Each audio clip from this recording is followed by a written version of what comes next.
नमस्कार साथियों, कर्मजा.com में मैं कैलाश संमाली छंदों के जो प्रकरण है उसमें आज आपके सामने सर्वप्रथम लेकर के आया हूं अनुष्टुप छंद।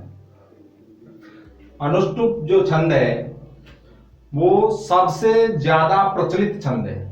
इसी छंद में हमारे जो बड़े बड़े महाकाव्य हैं, रामायण महाभारत, ये जो बड़े बड़े महाकाव्य हैं वो इसी छंद में रचे गए हैं, इसी छंद में इनकी रचना हुई है। जो अनुष्टुप हमारा जो छंद है उसका जो लक्षण है वो है श्लोके षष्ठम गुरुगेयम शरवात्र लघु पंचमम द्विचतुष्पादयोर्विश्वम सप्तमम दीर्घमन्ययोः। श्लोके यानी श्लोक में, षष्ठम यानी छठा, इसमें 4 हमारे पाद होते हैं। एक एक पाद में 8 वर्ण होते हैं। इस प्रकार से हमारे जो चारों जो चरण हैं, एक पाद में 8 वर्ण, तो चारों पादों में इसमें 32 जो है वो वर्ण होते हैं। अर्थात अनुष्टुप जो छंद होता है उसमें चारों पादों में 32 वर्ण होते हैं, एक पाद में 8 वर्ण होते हैं। तो इस वर्ण के हिसाब से श्लोके षष्ठम गुरुगेयम, अर्थात जो हमारा जो छठा इसका जो वर्ण होगा वो चारों पादों में छठा वर्ण गुरु होगा। छठा जो हमारा वर्ण होगा वो चारों पादों में गुरु होगा। फिर सारवात्र लघु पंचमम, ये सर्वत्र है, ये हमारा इस छठे वर्ण के लिए भी आ रहा है और 5वें वर्ण के लिए भी आ रहा है। तो 5वां जो वर्ण होगा चारों चरणों में, सर्वत्र यानी चारों चरणों में, तो 5वां जो हमारा वर्ण होगा वो होगा लघु। 5वां जो वर्ण होगा वो हमारा होगा लघु। इसके बाद द्विचतुष्पादयोर्विश्वम सप्तमम दीर्घमन्ययोः। अब ये सप्तमम हमारा जो वर्ण है उसके लिए बता रहा है हमें परिभाषा कि जो 7वां जो हमारा वर्ण होगा वो अलग अलग यानी सम और विषम जो हमारे चरण होंगे उनमें 7वां वर्ण हमारा दीर्घ और लघु होगा। किस प्रकार से होगा? जो हमारा दूसरा और जो चौथा चरण है उसमें 7वां वर्ण हमारा लघु होगा। अर्थात दूसरा और जो हमारा चौथा है इसमें 7वां जो हमारा वर्ण है वो होगा लघु। और फिर आगे है सप्तमम दीर्घम अन्ययो। अन्ययो यानी दूसरा और जो चौथा पाद है उससे जो बच गए, अर्थात पहला और तीसरा जो पाद हमारा बचा हुआ है उसमें जो हमारा 7वां वर्ण होगा वो होगा दीर्घ। प्रथम और जो तृतीय हमारा जो पाद है उसमें 7वां जो हमारा वर्ण होगा वो हमारा जो है वो दीर्घ होगा। इस प्रकार से जो हमारा अनुष्टुप छंद है उसमें 5वां वर्ण, छठा वर्ण और 7वां वर्ण महत्वपूर्ण होते हैं। जो छठा वर्ण होता है वो चारों चरणों में हमारा गुरु होता है अनुष्टुप छंद में। 5वां चरण जो 5वां वर्ण होता है वो चारों चरणों में लघु होता है। और फिर हमारा जो 7वां वर्ण है वो जो हमारे सम जो पाद है, अर्थात दूसरा और चौथा पाद, उसमें 7वां वर्ण हमारा लघु होता है। और जो हमारे विषम पाद है यानी पहला और तीसरा, उसमें 7वां वर्ण दीर्घ होता है। अब हम जो इसका जो लक्षण है इसी को उदाहरण मानते हुए हम इससे देखते हैं कि कौन कौन से वर्ण इसमें लघु है और कौन कौन से दीर्घ है। छठा जो वर्ण है हमारा गुरु होगा, तो यहाँ पे 1 2 3 4 5 6 जो ये छठा वर्ण है वो संयुक्त वर्ण से मिलकर के और हमारा गुरु हो गया। इसी प्रकार से 1 2 3 4 5 और 6 ये हमारा संयुक्त वर्ण से मिलकर के और गुरु हो गया। 1 2 3 4 5 6, ये हमारा जो है यो गुरु हो गया। और 1 2 3 4 5 और ये 6 संयुक्त वर्ण से मिलकर के वो गुरु हो गया। अब इसमें पांचवा जो वर्ण है चारों चरणों में वो होगा लघु, अर्थात छठे वर्ण से पूर्व का जो वर्ण होगा वो लघु होगा चारों चरणों में। तो ये छठा वर्ण है, इसमें ये हमारा पूर्व वर्ण जो है गु है, ये हमारा लघु है। ये छठा हमारा वर्ण है, इसमें जो पूर्व वर्ण है ये गु, ये पांचवा वर्ण है, ये हमारा लघु है। इसी प्रकार से जो तीसरा पाद है उसमें ये हमारा जो द है ये हमारा लघु है। और इसी प्रकार से हमारा जो घ है ये हमारा लघु है, क्योंकि जो संयुक्त वर्ण र है वो यहाँ पे चौथे वर्ण के साथ में आएगा। इस प्रकार से अब हमारा जो सातवां वर्ण है वो हमारा सातवां वर्ण पहला और तीसरा जो पाद होता है उसमें गुरु होता है। तो सातवां वर्ण हमारा ये है, तो ये हमारा गुरु हो गया। सातवां वर्ण हमारा तीसरा जो पाद होता है इसमें, तो इसमें हमारा तीसरे पाद के अंदर व और ये संयुक्त वर्ण है, तो ये हमारा गुरु हो गया। उसी प्रकार से हमारा जो दूसरा और जो हमारा चौथा पाद है उसमें जो हमारा सातवां वर्ण होगा वो होगा लघु। तो इसमें सातवां वर्ण हमारा यहाँ पे च है, तो ये लघु है। इसमें सातवां वर्ण यह है, तो ये हमारा लघु है। अब इसी प्रकार से इसका जो वाल्मीकि द्वारा कृत जो प्रथम जो श्लोक है वो है, अनुष्टुप छंद में रामायण महाभारत इन सब ज्यादा ग्रंथों की रचना इसी के अंदर की गई है, बड़े बड़े जो महाकाव्य हैं उनकी। यह है कि मानिषाद प्रतिष्ठाम त्वम अगमः शाश्वती समः यत कौंच मिथुनादेकम अवधि काम मोहितम। इसमें भी हम देखते हैं, इसी उदाहरण में हमारा सर्वप्रथम हम छठे वर्ण को देखते हैं, तो पहला दूसरा तीसरा चौथा पांचवा और जो छठा वर्ण है ये संयुक्त वर्ण मिलकर के और हमारा ये गुरु हो गया। इसी प्रकार से पहला दूसरा तीसरा चौथा पांचवा और छठा गुरु हो गया। 1 2 3 4 5 और छठा जो वर्ण है ये हमारा गुरु हो गया। इसी प्रकार से 1 2 3 4 5 6 ये छठा जो हमारा वर्ण है वो चारों पादों में गुरु हो गया। अब हमारा जो पांचवा वर्ण है वो चारों पादों में लघु होता है। तो हम देखते हैं इसमें जो प है ये चौथा वर्ण है, इसके साथ में आएगा संयुक्त वर्ण, तो र इसमें हमारा जो पांचवा वर्ण है वो हो गया लघु। इसी प्रकार से यहाँ पे जो छठा वर्ण है उससे पूर्व का जो वर्ण है वह ये हमारा लघु हो गया। इसी प्रकार से तीसरे चरण में हमारे ना के साथ में जो छठा वर्ण गुरु है उसके साथ पूर्व पहले का वर्ण जो थु है ये हमारा लघु हो गया। और इसी प्रकार से जो हमारा चौथा जो चरण है उसमें मो के साथ में छठे वर्ण से पूर्व जो वर्ती जो हमारा वर्ण है मैं, ये हमारा लघु हो गया। अब हमारा जो सातवां वर्ण है वो पहले और तीसरा जो पाद होता है उसमें दीर्घ होता है। ये पहला पाद है और ये तीसरा पाद है। इसमें हम सातवें वर्ण को देखते हैं कि दीर्घ होता है या नहीं होता। तो ये यहाँ पे ये हमारा छठा है, तो ये थाम ये हमारा दीर्घ हो गया। इसमें जो छठा है ये दे ये हमारा दीर्घ हो गया। उसी प्रकार से दूसरा और जो चौथा पाद होता है उसमें जो हमारा सातवां वर्ण होता है वो होता है लघु। तो हमारा दूसरा पाद ये है और चौथा पाद ये है। इसका सातवां वर्ण स है और इसका सातवां वर्ण ही है। ये हमारा लघु है और ये हमारा लघु है। इस प्रकार से जो अनुष्टुप छंद होता है उसका पांचवा वर्ण चारों चरणों में लघु होता है। हमारे जो अनुष्टुप छंद है उसमें जो उसका छठा जो वर्ण होता है वो चारों चरणों में दीर्घ होता है। और जो सातवां जो वर्ण होता है उसमें दूसरे में और चौथे जो पाद होता है उसमें उसका सातवां जो वर्ण होता है वो लघु होता है।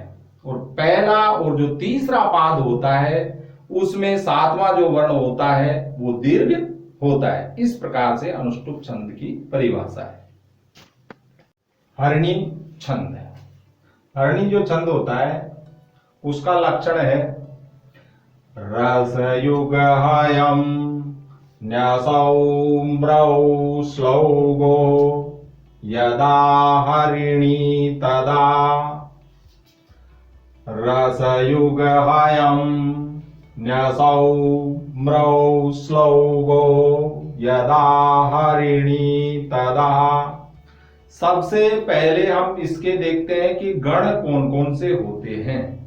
गण जो हमारे होते हैं वो यहाँ पे है न्यसौ, अर्थात सबसे पहले जो हमारा होता है वो होता है नगण, फिर से हमारा सगण होगा, उसके बाद में मैं से हमारा मगण होगा, रे से हमारा रगण होगा और से हमारा सगण होगा।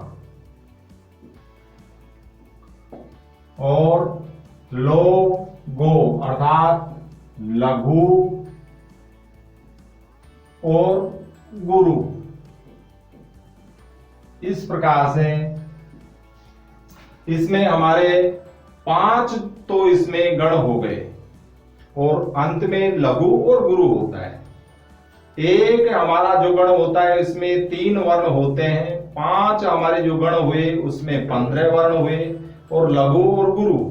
इस प्रकार से हरणी जो छंद होता है उसके प्रत्येक पाद में 17 वर्ण होते हैं और उनका क्रम है सर्वप्रथम उसमें नगण, इसके बाद में सगण, मगण, रगण, सगण और लघु और गुरु होता है।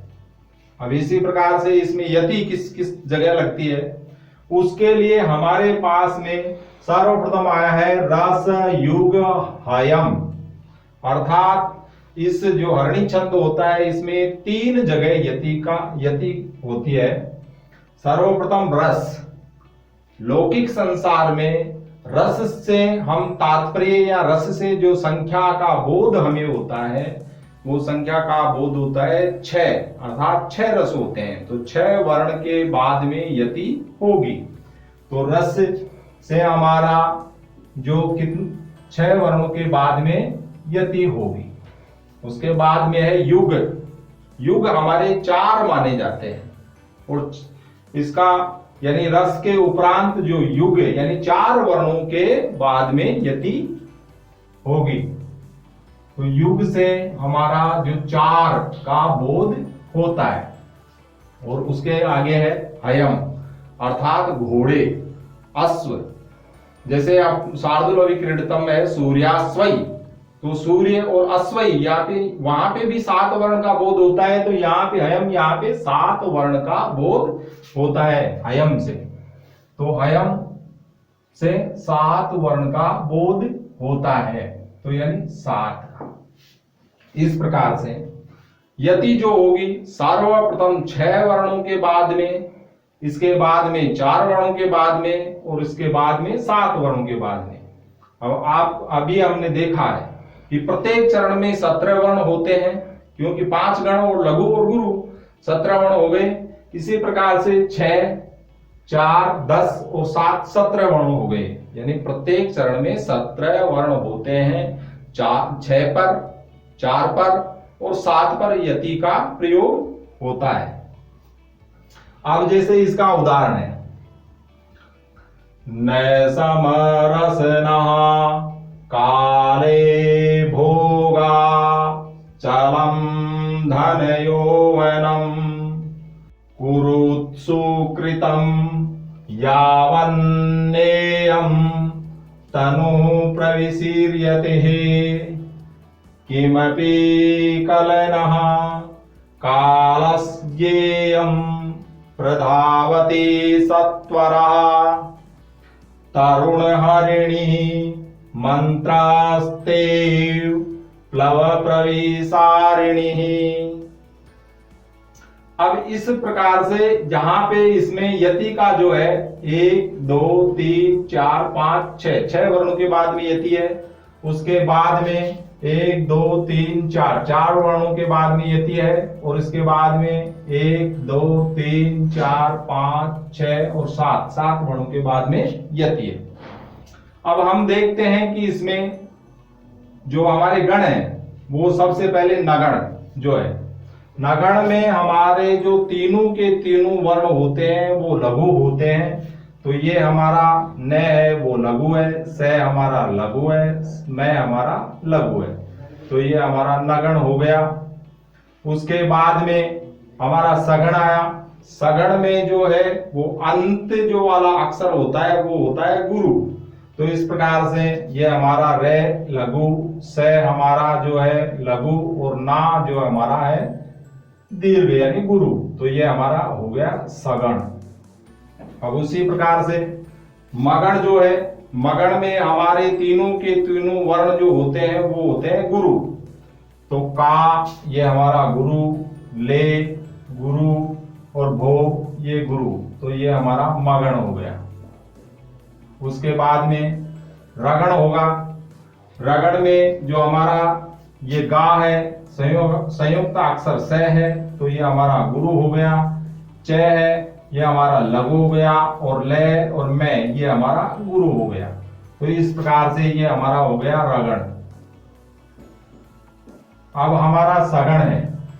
सगण में जो पहले के दोनों वर्ण होते हैं वो होते हैं लघु, और अंत वाला जो वर्ण होता है वो होता है गुरु। तो ध हमारा ये लघु हो गया, न हमारा जो है लघु हो गया, और यो जो है हमारा गुरु हो गया। तो इस प्रकार से ये हमारा सगण हो गया। और अंत में लघु और गुरु, वह जो है ये हमारा लघु है, और न और मैं ये हमारा गुरु है। इस प्रकार से जिस पाद में नगण, सगण, मगण, रगण, सगण और लघु और गुरु होता है, वह पाद हमारा हरणी छंद का कहलाता है, जिसमें 17 वर्ण होते हैं। 6 पर, 4 पर और 7 पर उसमें यति का प्रयोग होता है। प्रहर्षणी छंद। प्रहर्षणी छंद का जो लक्षण है वो है नौद्रौगस्त्री दशयति प्रहर्षणीयम्। पुनः एक बार, नौद्रौगस्त्री दशयति प्रहर्षणीयम्। अब इसके जो लक्षण है प्रहर्षणी छंद, इसमें कौन कौन से गण होते हैं उसका सर्वप्रथम यहाँ पे मनौ दिया हुआ है। मनौ का अर्थात मैं से हमारा सर्वप्रथम आएगा इसमें मगण, और नए से हमारा नगण। इसके बाद में द्रव, द्रव से जैसे हमारा जगण, और रे से हमारा रगण, और गय, गय का अर्थ हुआ कि यहाँ पे गुरु। इस प्रकार से जो प्रहर्षणी जो छंद होता है उसमें 4 जो है गण होते हैं। सबसे पहले मगण, नगण, जगण और रगण, और एक गुरु होता है। 4 जो हमारे गण हुए उसमें एक गण में 3 जो हमारे वर्ण होते हैं, तो 4 गणों में 12 वर्ण हुए और एक गुरु, तो 13 इसमें, यानी प्रत्येक पाद में 13 वर्ण होते हैं प्रहर्षणी छंद में। 4 पाद होते हैं। समव्रत छंद है ये, यानी चारों पादों का लक्षण समान है इसका। अब इसमें जो यति है, यति के लिए इसमें बताया हुआ है त्रिदश यति। त्रिदश यति अर्थात 3 और 10 पर यति जो इसमें लगती है प्रहर्षणी छंद में। 3 वर्णों के उपरांत यहाँ पे मैं, नौ, द्रव और गय, यहाँ पे ये यति है, और उसके बाद में 10 वर्णों के बाद में यति, अर्थात 3 और 10 13 वर्ण हुए। उसी प्रकार से 4 जो इसमें गण हुए, एक जो गुरु हुआ, इसी प्रकार से 13 वर्ण हो गए। तो 3 पर और 10 पर इसमें यति का प्रयोग होता है। इसका जो उदाहरण है, उस उदाहरण में हम गणों की भी जानकारी लगाएंगे और इसको बोलते भी हैं कौन कौन सी जगह पर इसकी यति आती है, अर्थात 3 पर और 10 वर्णों पर इसमें यति होती है। उदाहरण है इसका, विद्वांसो यदिमं दोषमुदगिरेयुः यद्वाते गुणगणमेव कीर्तयेयुः तत्तुल्यं बत मनुते मनो मदीयम् उत्कृष्टं यदि पुनरेव माहमन्दः। अब इसमें सबसे पहले हम गण जो होते हैं, हमारा मगण है, मगण जो गण है उसमें तीनों के तीनों वर्ण हमारे दीर्घ होते हैं। तो हम यहाँ पे देखते हैं कि वी के बाद में संयुक्त वर्ण है, इसलिए वी हमारा गुरु हो गया, दा और ये हमारा जो अनुस्वार है उससे ये गुरु हो गया, और सो ये हमारा गुरु हो गया। तो ये मगण हमारा हो गया। उसके बाद में नगण जो है, नगण में तीनों के तीनों वृत्त हमारे लघु होते हैं, वर्ण हमारे लघु होते हैं। तो यहाँ पे यह हमारा लघु है, दी हमारा लघु है, मैं हमारा लघु है, तो ये नगण हो गया। उसके बाद में जगण आएगा, जगण में मैं यानी इसके मध्य जो वर्ण होता है वो गुरु होता है। तो ये हमारा लघु है, दो हमारा गुरु है और ये हमारा लघु है, तो ये हमारा जगण हो गया। अब इसके बाद में आता है रगण। रगण आता है तो इसमें मुंह, मैं के बाद में संयुक्त वर्ण है, तो ये हमारा गुरु हो गया, और गी हमारा ये जो है ये लघु हो गया, रे हमारा ये गुरु हो गया। तो इस प्रकार से अर्थात जिसके मध्य जो वर्ण होता है वो लघु होता है और वो होता है रगण, और अंत में गुरु यानी यू विसर्ग है, इसलिए ये हमारा गुरु हो गया। इस प्रकार से जिस छंद के में 13 वर्ण होते हैं, 3 पर और 10 पर यति होती है, और जिसमें 4 गण होते हैं, मगण, नगण, जगण, रगण और अंत में गुरु होता है, वह छंद प्रहर्षणी छंद होता है।